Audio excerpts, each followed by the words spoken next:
But parting shot from a SAFA perspective, yeah, the representatives are here, the team owners, the coaches are here for the official draw, and of course for the launch. But just, a parting shot with regards to maybe the expectation as well, maybe from a football perspective for this year's tournament.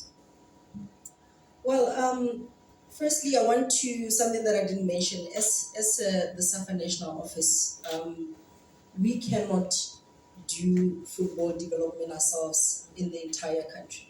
So we are really heavily reliant on our provinces, provincial members, on our regions, and also in our LFAs, so that they can carry out football development, so that we can touch each and every single corner of South Africa. So from our perspective, we're really thankful to our provinces, to our regions and our LFAs for continuing the football development that we don't have the capacity to do. Hence why we give that over to them.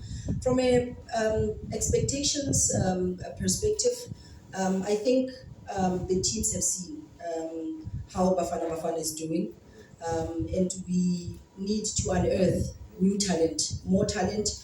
It shouldn't be about Bafana this year, next year. What happens in 2030? We need to be bringing out or identifying players for 2030, 2034 and onwards. Same for Banyana Banyana. We need to be unearthing new players. After the next year's Women's AFCON, it's 2026 AFCON, then is the 2027 Women's World Cup. Where do we get those players? We need to be identifying players through these kind of tournaments.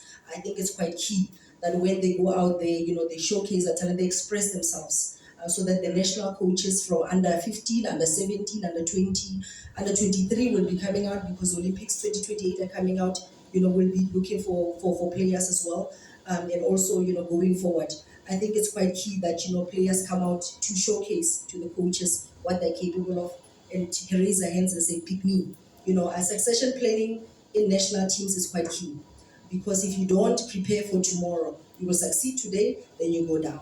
And we do not want to go down the way Bafana went down from 1996, and then went down like they did. So we need to maintain the momentum of success. But it is through identifying new talent, new players that can come on board and take over from your Mshishi when they are, they've moved on from the likes of Kuliso Mdawi, etc. So that you can have new players that are looking up to those players, but tomorrow it's their turn. They have to be ready.